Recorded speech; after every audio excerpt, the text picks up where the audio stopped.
I wanted to get back on today talking about martyrs, and I'm starting this pathway of looking at martyrdom, sainthood, and revolutionaries, and what that looks like, and what that is, and what we're called to do. And just as I was talking about a few minutes ago about transition, I think transition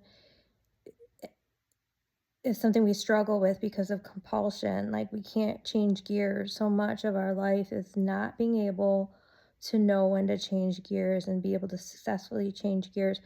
Whether you're in a situation you don't feel comfortable and you need to get out of it because you might be in danger, and how Steiner would say that, we lower our consciousness. And he talks about that in Necessity and Freedom. And this really just opened my mind. I've listened to that lecture so many times. I'm going to have to get the book because that's always the next step that I do after I find a lecture that I can't let go of. But he talks about how we do things, and I'm using the word compulsively, but we don't mean to do or we feel bad about. And so we feel bad about it later. It goes into the realm of necessity, and he talks about how we fight that issue, and in a Christian way, that's what should lead us to redemption and confession. And so the problem with necessity, if we do accept necessity, then there's this way to sort of technically compartmentalize it and say, oh, it's supposed to happen, and then you don't confess and you just accept it like, I did it, it's in the past, it was meant to be. So he said we can't fall into that's a trap. That's the trap of that belief system, but it doesn't negate that belief system that it's true, necessity. But he talks about, like, when we lower our conscious and we do something that we wouldn't normally do without intent. And so that talks about evilness, like people who have evil intentions and they plan something and they do something evil, which is different from the people that they engage to do it with them, or they involve with them. People in gray areas, they get involved with things that aren't being fully conscious of what they're a part of and what they're doing. Even what they do looks evil, sounds evil, feels evil, and morally wrong. There are people that did these things and said, I didn't mean to do that. And I'm a person that's a victim of something like that. I had somebody very close to me. I had two people. Well, I had more than that, but this is a worthy example. I had two people close to me. One person plotted and planned to do something very evil against me and involved several other people in this plan to accomplish these goals. One of those people who went along with them for a long time and participated in many evil acts and mean things against me came forward, confessed what they did, and basically provided all the information and evidence, because we're talking about a crime here. This is another aspect of it. And it's very hard. People were really like, how could you forgive this person? I mean, it's so obvious. Like, you have all the evidence. You can see what this is. How could you forgive this person? And, of course, I'm a Christian. I have to forgive. This is my pathway. I got to pray for my enemies, etc. And that's a sense of duty. I keep coming back to that because it's something I always resented. But again, that's something in my Catholic upbringing that I've come to accept is duty, doing things out of duty. Love is a choice. And that also helps us gauge our personal morality, because when we let that duty down, if we're not feeling it, we might consent to doing things that we normally wouldn't do, or hurtful things, or even evil things. Based on that mindset in and of itself, it can become an excuse. So I forgave this person, and it was very difficult. But this person now talks about it as if they never did it. Like, they have very altruistic views about it. It's like, oh, I just wanted the best for everybody. I just wanted the best to be done. I just wanted to do good. Like, they've rephrased it. And honestly, I find myself, and I've talked about this before, and it's because I'm still processing a lot of it. You know, it's a process of forgiveness, and it's a process that you got to come to the altar of Christ every day and lay it down at his feet. It's not always easy, but I was arguing about that for a while and saying, bringing them right back to ground zero and saying, no, this is what you did. It's not what you're saying. You're lying to yourself and you're lying to me. I'm not going to sit here and listen to that. I can be very punitive that way. But what I realize is that their guilt and their shame is so great, and this crime was so horrible and so terrible what they did, that they, even after they confessed and they've moved on, they can't put it into necessity now. They're having a hard time compartmentalizing it into necessity. Like, they've already paid a high price themselves for their sins and their crimes in the 3D. And they've already confessed and on the spiritual level and purified their life, but they can't honestly forgive themselves. And so I see this as a defense mechanism. Like, they're now recreating it in their head, and I'm letting them do it. I'm letting them do it because I realize this is really what they need to get through the day. But so there's an instance of the transition not occurring. They can't get through the transition to the next level.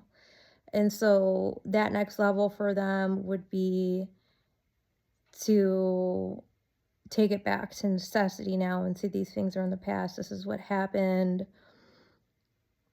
I believe this person had lowered consciousness, and this person was influenced by outside people, even through technology, which we now know.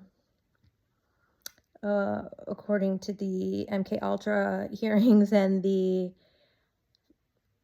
fact it's 2026 and not 1995 anymore. So there's many factors that are influencing our will and our behaviors outside of what we know or want to know. And I guess we're lowering our conscious on that as well, because we really don't want to know, right? If we really knew what the technology was, what they're capable of doing, what they're doing to us and our children on a large scale, that would lead us into this, what we're talking about right now. Yeah, hi, little pup, my little buddy. Would lead us into sainthood, martyrdom, and revolutionary, which is exactly what we're talking about. So I'm going to end this today. I just wanted to lead into that because I feel like I'm getting closer now to understanding that. I'm understanding that I've always felt like I was always an anarchist. I felt like I was born an anarchist. I was a rule breaker. I was always disrespectful. Even as a child, I was allowed to be disrespectful. People thought I was cute when I was nasty. I had a lot of attention for that. But in my old age, I've learned a lot of lessons, and I'm knowing now that that's not the right way. And as I've come to experience reverence and respect for others in my life, humans and saints, and in my relationship with the Mother of God on a new level too, I understand that I don't have to die on this hill. You know, I was always one of those people like, this is the hill I'm gonna die on, and I'm not gonna let go. And I've been like that to a fault, and I've burned a lot of bridges that way.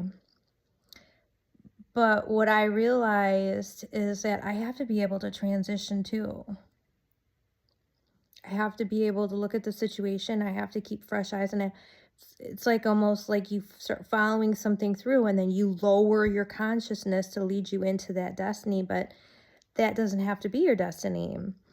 And I was thinking about all the things as an activist in my life that I fought for. I have pictures of myself when I was 21, protesting porn in front of family video. Like, that's what I was doing, when people were at bars and stuff like that. I was committing myself to these causes. And another thing I committed myself to was breast implant illness and helping women. I received so much hatred for that over the years, and I just kept fighting to help women, even though I didn't have breast implants. I always inherently knew, like, this stuff is just wrong, like, biologically. And, they were telling everybody, oh, it's okay. But it was like, if you would not lower your consciousness to hear what these misleading, evil doctors, because their consciousness, are they lowering their conscious because they want the money? Then we have intent. And then we have these women that want the big hard breasts, so they lower their consciousness and say, I know this is a foreign object, but I want to believe the doctor says it's good, so I'm going to believe it's good. And everybody's lying to themselves. To me, breast implants were very, very obvious. So I was able to live my life and advocate for that for over 20 years. And then I found out about breast implant illness and everybody on Facebook making the case studies, and I saw that story blow up, I think around 2013 or so, maybe a little earlier, and I was so shocked. I was so happy for women, and I really took a lot of credit for that, even though I got no credit. Nobody, there's never, for all the stuff that I do, there's never really any accolades. I know Christ has accolades for me. It's not why I do things, but, the real people that are working behind the scenes and working for humanity and trying to make the world better, they're not out there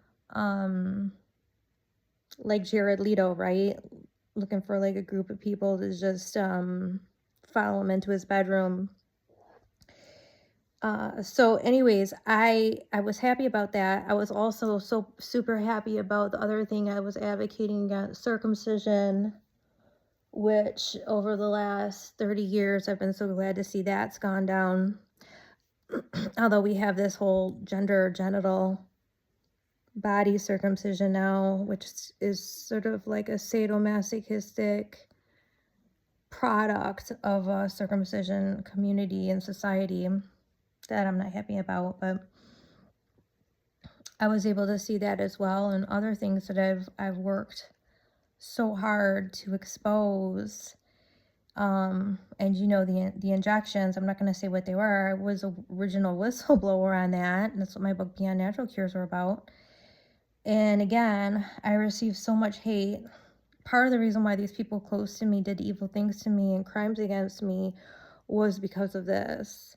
These were people close to me in the background who knew I was advocating against what these injections were doing to humanity, and instead of joining me, they plotted against me. And so that's been my experience my whole life is, it's Newton's law. It's every action causes a reaction. You have to be ready to accept that bounce back. And it's terrible when it happens. And I underestimated it when it's happened to me. And it seemed like in 2018, it was a tsunami wave of all of that coming to a head against me, like legions of demons. Like the world, like, no, we're not. We had enough of you. So anyways, as I transition into this new destiny, which is, I guess, always been my destiny, but I've just been realizing it, my pathway of Christ that's opened up to me, and I've accepted it. I realized, like, I can move on from this. I can move on from these things. I've put my time in. And I need to invest in my life to what I'm called to for and what I'm called to do. And it's not the same thing I was called to do in my 20s. And then when I was called to be a mother and my home births and homeschooling and my commitment to that, I've had to accept that my life has changed now and I have a new direction. And so just part of this martyrdom, sainthood, and revolutionary, shows me that there's people that, you know, they get in and they help and they do these things and they keep going. We don't have to follow it compulsively to an evil end. It's not to say that martyrdom is evil, but it's to say that it's violence. And if we have to, the thing is, as a Christian and as a Catholic, we have to be willing to be martyrs, to experience, if we're called to that. But to go towards that and compulsively put ourselves and provoke people and provoke situations to make that happen, that's something different. And so we're just looking at it right now. I'm looking at it. I hope you're looking at it. And I'm hoping we can elevate our consciousness on this and really help humanity from a higher level.